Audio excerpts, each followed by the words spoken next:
they've got going on there with their breathing. So one thing, just to back it up, they've got these holes that are along the sides of their body, called spiracles.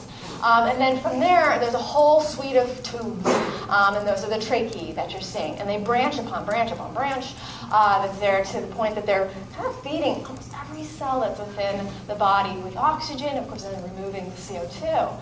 There is level of control that's there. As we'll look at, there's a whole suite of pressure gradients that are being used, but also you can actually watch an insect breathe. And I may have to show you guys some video of this. But you will see kind of the contractions that are there, because there's a whole suite of muscles that are within there too that have some delicate control over this. So yeah, so if you do get a chance, watch an insect breathe. Other points that came to mind.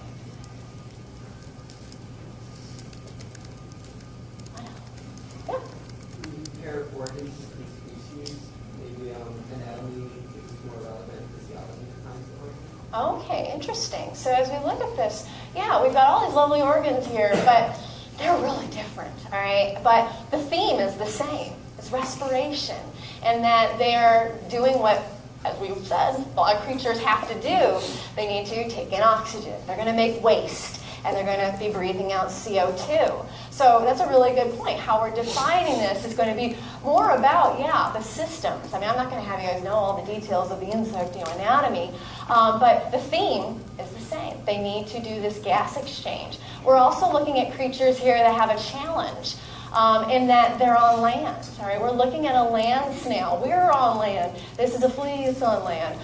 That there's certain challenges to this exchange once you get on land. It's dry. So how do they overcome that? I mean, we're not looking at a fish that has gills. We're not looking at creatures that have external gills. All right, how do they overcome these? And we'll see there's a similarity. You have a lot in common with a mollusk. We produce slime. Okay, we produce mucus. All right, take a moment and swallow. You just swallowed mucus, and that's from your basically respiratory tract. All right, we'll talk about that. So as we look at this, again, there's a lot of aspects that are here that are very similar. All right, so one of the key things here as we look at this, and so probably a handful of you, I've never thought of the respiratory system of a flea. I've never thought of a land snail and having this kind of lung. We're going to start thinking about that. Because again, all these animals that we look at have all the similar physiological challenges that we do. All right? So as we're starting to look at that, start to think of things a little bit differently. All right? So as we think about it, all animals and building an animal is going to involve this, where we've got a chemical level of building things, we build to a cell level. And as we're looking at this tissue level, that's where things again get interesting. And more or less, the majority of the animals are going to be fitting this, minus the sponges. They're just barely animal. And so we'll start to, again, gain this understanding of our organs and organ systems. All right? So make sure you know this general flow of organization, that we're building all these systems from the chemicals to the cells to the tissue level to the organ level, and so on. So it'll be a common theme that we see. And as your book illustrates really nicely, physiology, it takes on a huge component of this. Where, yes, we'll be looking at chemistry. We're looking at the molecules that are involved. Very much cells. All right, all the action is at the cell level.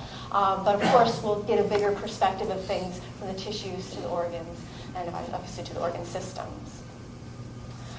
This table here came from another book, but I think it's a really nice one, that lays out all the organ systems that we're going to go over.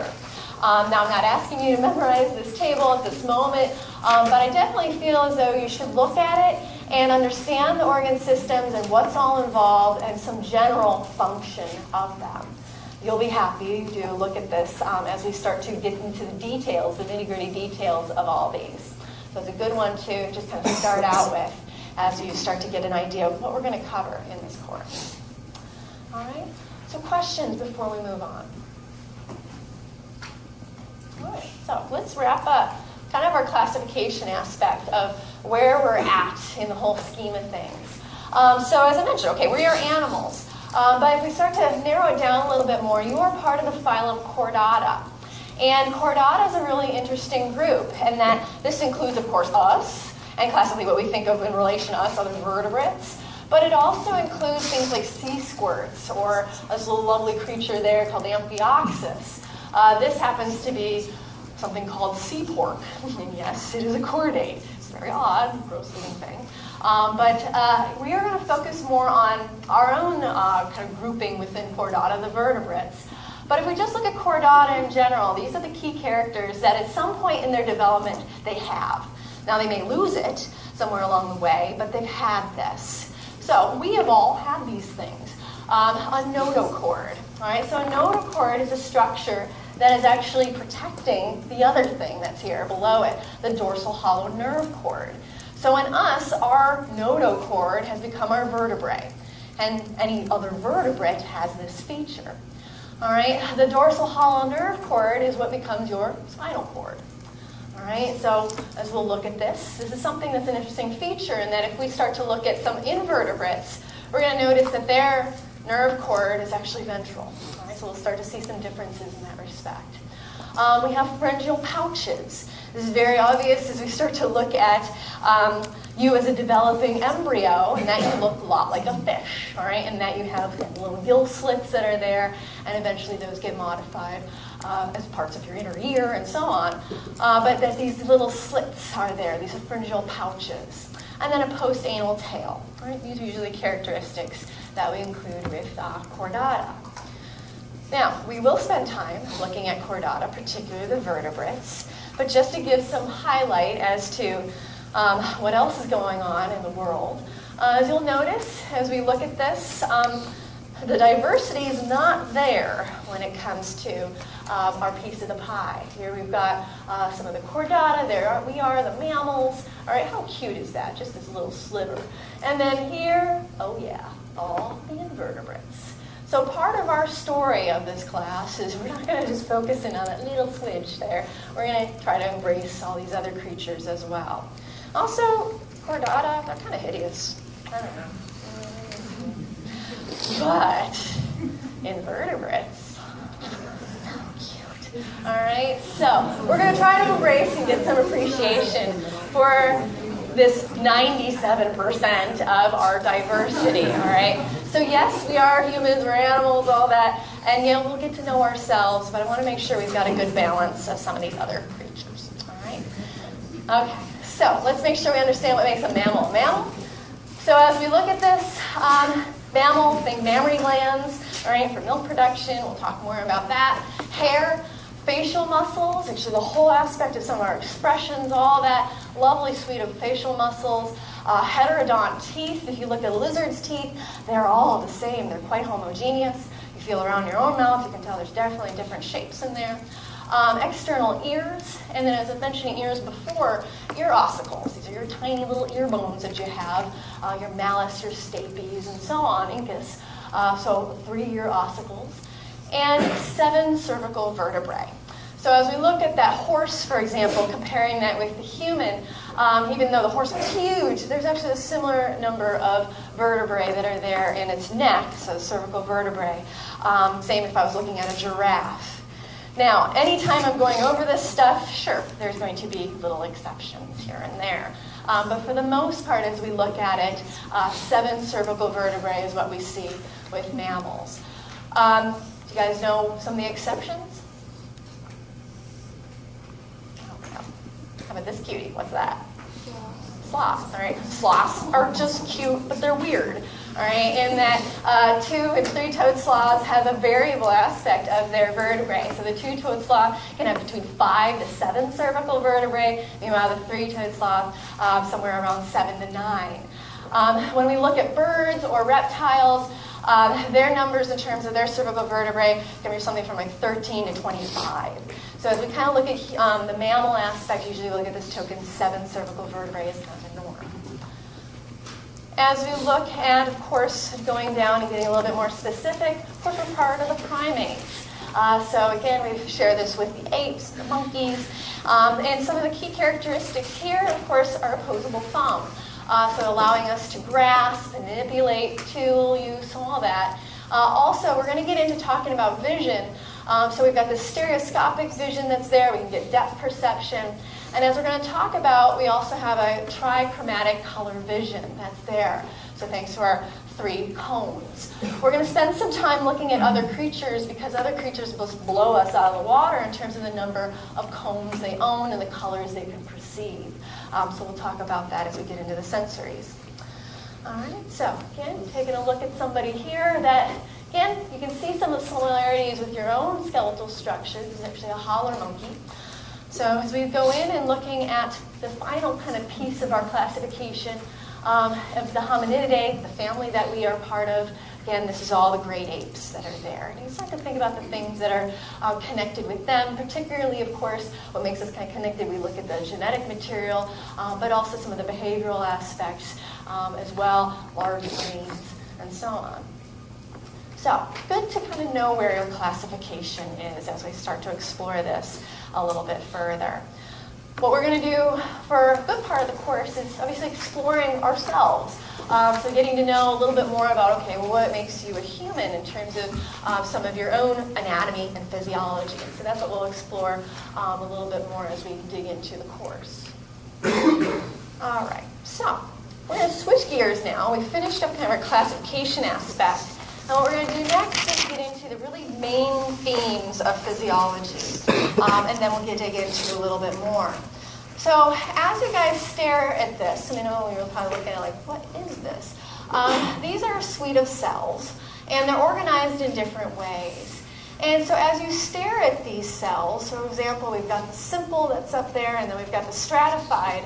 This is telling you something about, yes, its form, but it's also telling you something about its function, all right? So if you had to pick the layer, whether it be simple or stratified, that's made to be for protection, which one would you pick? Stratified, okay? I mean, it looks like a fantastic brick wall that's there. You've got all these lovely layers. You're absolutely right, all right? We're going to actually be diving into histology, and this is one of the building blocks of discussing this, is that with that stratified layer, this is telling you something that you've got multiple layers here. This is designed for protection. So then what's simple for? What do you think? Internal organs? Okay, so as we look at some of the internal organs, okay, so if we think about, stratified is something that we see a lot of times outside here, looking at our tissues that are here that we rub away. And then, maybe more internal. Where internally might we see this? Because we're going to see other things internally, not always just this simple kind of squamous, but where will we see simple? So internal. Where do we need to absorb, like in intestines? Okay, so thinking about absorption would be good, and that it's got a thin purpose there, and that there's an exchange that's going on. So no longer is this really a protective function. That's this guy here. But when we see something nice and thin, all right, we're going to start to connect. Well, what's that for? There is a form and function behind it. And so exchange, nice simple exchange, diffusion that's going on there, or osmosis. So as we think about this, we'll see this at capillaries. So where would you see a site of exchange? And something nice and thin like this. Maybe at your alveolar sacs, so your air sacs within your lungs, where you're going to see another exchange. And we'll go through other examples. So we're hitting one of the themes of physiology right now. You guys just experienced it. And that form relates to function. All right, so as we're going to start to see this, we'll stare at some of these structures and start to connect the dots of why does this thing look the way it does? Not just because it's cute, all right? That there's something more behind it. All right, so this is one of the big principles of physiology. Form follows function, all right? And so as we start to look at, for example, a neuron, all right? So looking at a neuron, why does a neuron look like a neuron? It's one of the weirdest cells ever. There's a story behind it, all right? There's a connection to the function. When we start looking at skeletal muscle, it's one of the weirdest cells ever. It's multicellular, it's striated, all these things. But then, okay, the weird look to it has a connection to its function. So keep that in mind as we start to look at these. So for example, looking at something like this, up close and personal, you may be noticing features that are here. As you might be looking at it, any thoughts as to what maybe the function is or what's going on? You get to tell the story. I'm just looking at the form here. What might you connect? We all own this. So something we don't. Is it a sphincter? Sorry. So, okay, we can start to think of sphincters. Like there's holes that are there. And if we think about any little hole, there's probably something that's going through it, right? So we can start to think and put those parts together. What has to be going through these little holes that are there happen to be blood vessels, happen to be nerves. So as we start to think of holes, there's got to be something that goes through it, right? Same thing with a little sphincter that's there. You may also notice these rings that are there. As we start to think of rings of a tree, rings of your own tissues can help build strength that are there. So actually we're looking at bone right now, really up close and personal.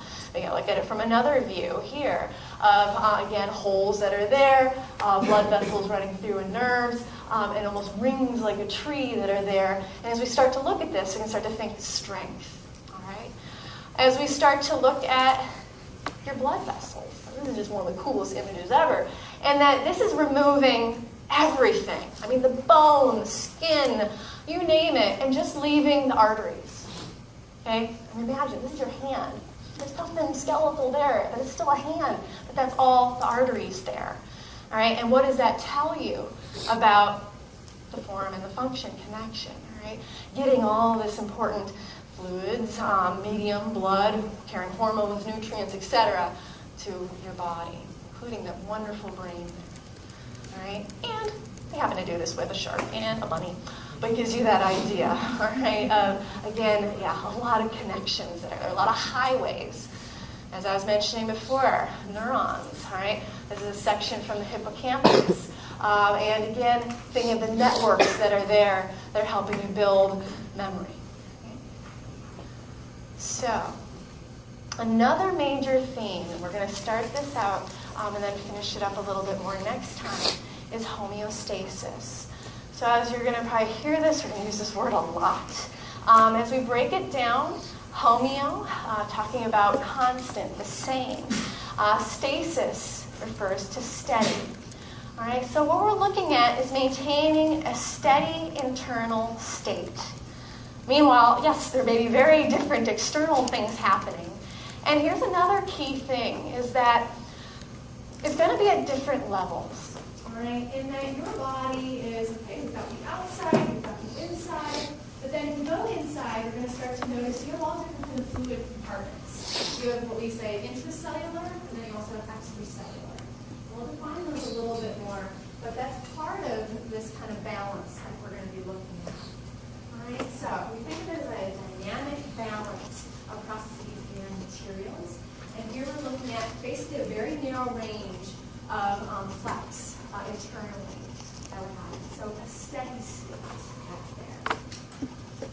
Don't fall into the trap of thinking equilibrium. Right? We'll talk a little bit about that, but this is more about an internal steady state that's to be maintained. Sometimes it gets knocked out a little bit, you bring it back. Okay? So that is what we're looking at. We're looking at homeostasis. And this is going to be a big foundation too, particularly when we're talking about animals. And so as we think about this, the ability to respond to stress, to balance. And we'll also look at it, we'll get a little bit more detailed about this, but in order to maintain this, we need a circuit of loops that help us. That there'll be receptors that are taking in some of this information, our control center that's going to be relaying it, and having a response. And that response is going to be dealing with the effector. We're going to be looking at two types of feedback to get this under control.